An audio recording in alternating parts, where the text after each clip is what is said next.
Hello student news में आप लोग का स्वागत है और आज की टेक न्यूज़ शुरू करते हैं। उससे पहले बता देता हूं, आज बिल्कुल भी मेरा मूड नहीं था टेक न्यूज़ देने का।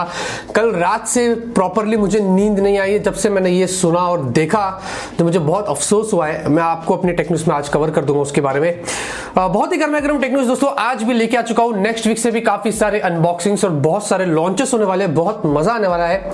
वीडियो पसंद आएगी दोस्तों तो लाइक करना और फटाफट से आज की टेक न्यूज़ शुरू करते हैं। तो पहली खबर की बात करते शुरुआत करते यहां पर हमारे हिस्ट्री की सबसे दुखद खबर की। जी हां, कल रात से दोस्तों मुझे प्रॉपरली नींद नहीं आई है। जब से मैंने ये देखा मुझे लगा यार ये क्या हो गया यार। मतलब 22 जुलाई को इसरो द्वारा चंद्रयान 2 निकला था। मतलब 48 डेज का ये सफर, कितने सारे कॉम्प्लेक्स मैन्यूवर्स को कंप्लीट करने के बाद 3,84,000 किलोमीटर का ये जो सफर था, ये होने के बाद प्रॉपरली जब चंद्रयान 2 चांद पर पहुंचा, उसमें से जो ऑर्बिटल वो निकला, उसके बाद विक्रम लैंडर जब सेपरेट हुआ रात के 1:30 बजे दोस्तों ये होने वाला था प्रॉपरली वहां पर लैंड, सॉफ्ट लैंड होने वाला, जिसको सॉफ्ट लैंडिंग बोलते हैं। ये बराबर लैंड होने से 2.1 किलोमीटर के ऊपर ही इसका सिग्नल लॉस हो गया। मतलब उसके बाद पता नहीं चला कि विक्रम लैंडर कहां गया।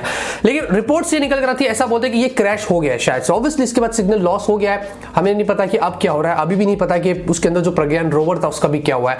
हालांकि वो ऑर्बिटल तो प्रॉपर सही चल रहा है, वो तो ऊपर ऑर्बिट करता रहेगा कुछ 1-1.5 साल तक वो करेगा। लेकिन जो लैंडर था, जो मेन पर्पस के लिए वहां पर गए थे चांद पर पानी ढूंढने के लिए, बहुत कुछ करने के लिए, जिस रीजन पर गया था पूरे वर्ल्ड में वो कोई नहीं गया था। पूरे वर्ल्ड से लोग शोक मना रहे कि यार ये कैसे हो गया। लेकिन एक चीज आपको बता रहे तो ये मिशन जो है वो सक्सेस है। ये सक्सेस है, ये फेलियर नहीं है। रीजन ये है दोस्तों कि नासा ने ऐसा बताया कि 38 यहां पर अभी तक वहां पर उस जगह पर स्पेसक्राफ्ट भेजे गए थे। आधे से ज्यादा उसमें से सब जो है वो क्रैश हो गए थे, फेल हो गए थे। बहुत कम ऐसे जो वो प्रॉपर्ली वहां पर सॉफ्ट लैंड हुए थे, जिसमें से रशिया, चाइना और यूएस इन्वॉल्व है और इंडिया ने भी वो कोशिश करी थी। तो हम उनमें है, हम बाहर से नहीं है, हम उनमें है। मतलब बहुत ज्यादा सक्सेस हमने यहाँ पर पाई है। जब हम वहां तक पहुंचे, हमने हैसियत रखी है इस जगह पर इस चीज को करने के लिए। देखते दोस्तों बहुत कुछ अभी हमारे लिए बचा है करने के लिए फ्यूचर में। ये तो अभी बस शुरुआत है। हमें पता चल गया मिस्टेक्स से हमने अभी इंप्रूव करेंगे। लेकिन मुझे तो अफसोस भी बहुत हुआ, लेकिन एक जगह पर दिल में प्राउड फील हुआ कि यार हमने क्या कर दिया। मतलब कहां से कहां हम जा रहे और हम क्या कुछ कर रहे।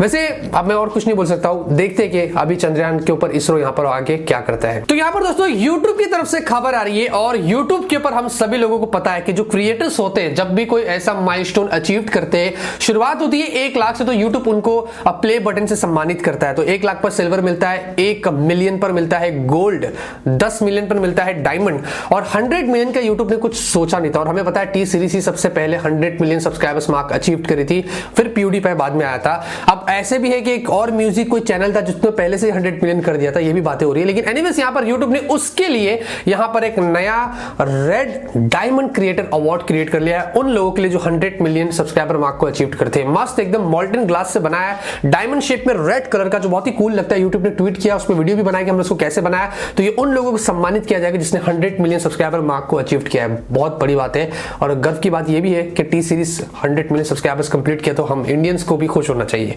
देखते दोस्तों हम भी पहुंचेंगे इंशाल्लाह, कभी ना कभी तो वहां पहुंचेंगे आप लोगों के प्यार और सपोर्ट से। तो यहां पर दोस्तों Huawei की तरफ से खबर आ रही है और Huawei ने IFA बर्लिन के अंदर अपने Kirin 990 5G प्रोसेसर को जो वो अनाउंस कर दिया है। इन लोगों ने इतना बड़ा लीप लिया है 980 से कि मैं आपको क्या बताऊं, बहुत ही पावरफुल प्रोसेसर है। और उन्होंने वहां पर कंपेयर करके बताया कि स्नैपड्रैगन 855 हो, Exynos 9825 हो और उनका ही पुराना जो प्रेडिसेसर है Kirin 980 से कंपेयर किया कि इनसे भी 15 से 20% आपको परफॉर्मेंस बेटर देखने को मिलेगी। वैसे उन्होंने बहुत सारे टास्क पर फोकस किया है। इस बार आपको बेटर AI परफॉर्मेंस मिलेगी, एनहांस फोटोग्राफी, फास्टर कनेक्टिविटी और बेटर ग्राफिक परफॉर्मेंस देखने को मिलेगी। अगर मैं ग्राफिक्स की बात करता हूं, इसमें जो जीपीयू मिलता है वो 16 कोर वाला Mali G76, जो क्या Kirin 980 में 10 कोर डेका कोर का था, ये 16 कोर का जीपीयू दोस्तों कितना पावरफुल आपको गेमिंग मिलेंगी।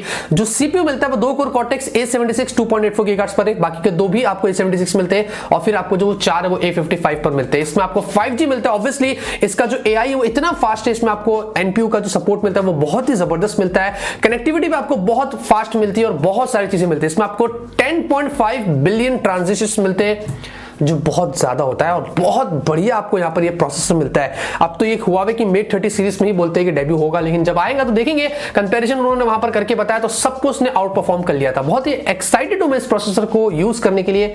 देखते दोस्तों कभी आता है ये फोन, कभी ये प्रोसेसर आएगा, मैं आपको जरूर उसके बारे में बता दूंगा। तो यहाँ पर दोस्तों CamScanner ये जो ऐप था जिसके अंदर मालवेयर देखा गया था और गूगल ने उसको प्ले स्टोर से टुक करके जो वो निकाल दिया था, अब फाइनली कैम स्कैनर ने अपने उस मालवेयर को निकाल के या जो भी चीज को फिक्स कर दिया और अब वो प्ले स्टोर में दोबारा आ गया। जी हाँ, गूगल प्ले स्टोर में आपको अभी कैम स्कैनर मिल जाएगा, जाइए इंस्टॉल करिए और अभी इसको नॉर्मली यूज करिए। अभी इसमें वैसे कुछ प्रॉब्लम आई थी मालवेयर वगैरह की, वो आपको नहीं मिलेगी। उन्होंने कुछ 5.12.5 वाला वर्जन अपडेट किया है, तो आप जाके यूज कर सकते हैं। मुझे पता चला तो मुझे वैसे ऑलरेडी नोटिफिकेशन आ गए थे गूगल का कि भाई इसको अनइंस्टॉल कर दो। मैं पहले की बात कर रहा हूं, मैंने अनइंस्टॉल कर दिया।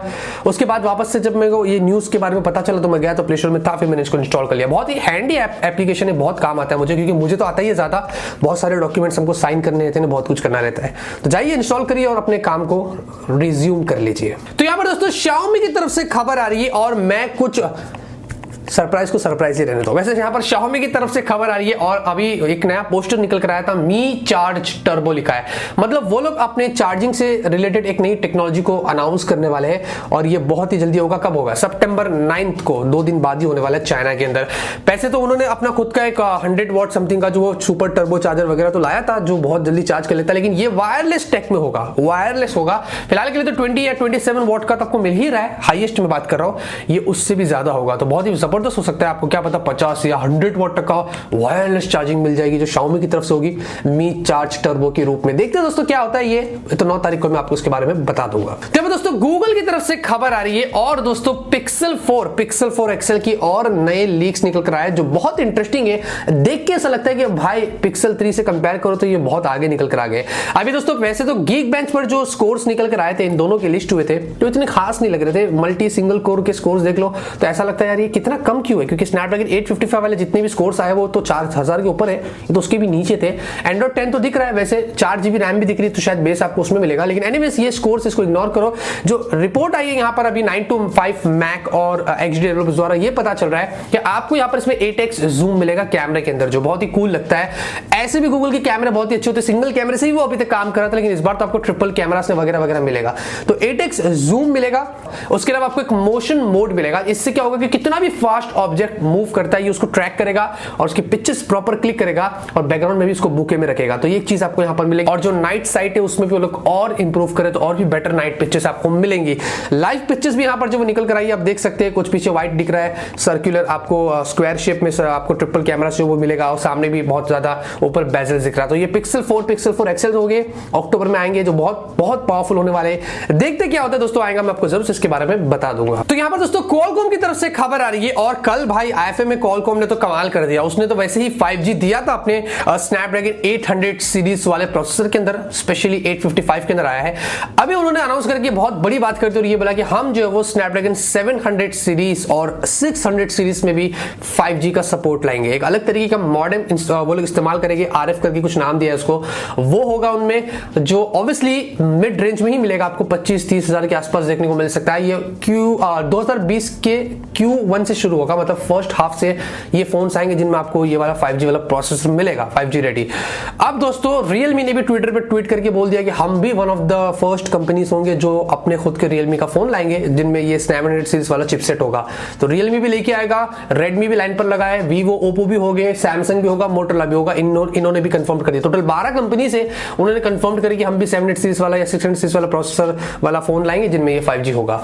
भाई इंडिया में 5G लेके आ जाओ, 5G तो रेडी है, लेकिन इंडिया में लेके आ जाओ, बहुत मजा आएगा। देखते हैं दोस्तों क्या होते हैं ये फोन्स, कितना पावरफुल होता है ये प्रोसेसर, ये तो आएगा तभी आपको बता दूंगा। वैसे यहाँ पर दोस्तों Realme की तरफ से एक और इंटरेस्टिंग खबर निकल कर आ रही है। भाई अभी एक Vivo पर एक पोस्ट आया था, मुकुल शर्मा ने ये शेयर किया अपने ट्विटर पर, जहां पर उन्होंने ऐसा बताया कि Realme अपने एक नए स्मार्टफोन पर काम कर रहा है, ऑब्वियसली फ्लैगशिप लेवल का होगा, जिसमें आपको 90 हर्ट्ज रिफ्रेश रेट वाली डिस्प्ले मिलेगी। और उन्होंने ये भी बताया कि इसकी जो प्राइस होगी वो OnePlus 7 से भी कम होगी। तो OnePlus 7 समथिंग 30 हजार के ऊपर ही समथिंग है, उसके भी नीचे होगी। तो मतलब ये 25 से 30 हजार के अंदर आपको देखने को मिल सकता है। 90 हर्ट्ज रिफ्रेश रेट वाले डिस्प्ले वाला फोन Realme का होगा। अभी कौन सा होगा, मुझे तो ऐसे ना गट फीलिंग आ रही है कि Realme X Pro हो सकता है भाई, शायद से ऐसा लग रहा है। अब देखते हैं 730G जो भी बीच में कौन सा लीक हुआ था, XT Pro, शायद XT Pro हो सकता है ये। अब पता नहीं, कुछ इस तरीके की यहाँ पर लीक आई है, Vivo पर भी आया है, मुकुल शर्मा ने भी ट्वीट किया। वैसे आपको क्या लगता है ये कौन सा फोन होगा, आप मुझे कमेंट करके बता सकते हैं। क्या आपको यहाँ पे पता है कि Huawei ये जो कंपनी है इसका नाम का मतलब क्या है, बताता हूं, लेकिन ये लाइट ने भी मुझे धोखा दे दिया, बंद हो गया। एनीवेज Huawei का नाम का जो एक्चुअल मतलब होता है इंग्लिश में अगर मैं ट्रांसलेट करूं तो वो होता है चाइनीज अचीवमेंट। जी हाँ, तो आज की टेक न्यूज़ पे खत्म होती, उम्मीद करता हूं आपको आज की टेक न्यूज़ पसंद आएगी। अगर आपको पसंद आए तो आप जरूर से इस वीडियो को लाइक करिए। मैं से आप लोगों के लिए डेली टेक न्यूज़ लाता रहूंगा, आप लोगों को ऐसे ही अपडेट करता रहूंगा। मिलते हैं आपसे अगले वीडियो में एक नए वीडियो के साथ। Till then great day and always keep smiling.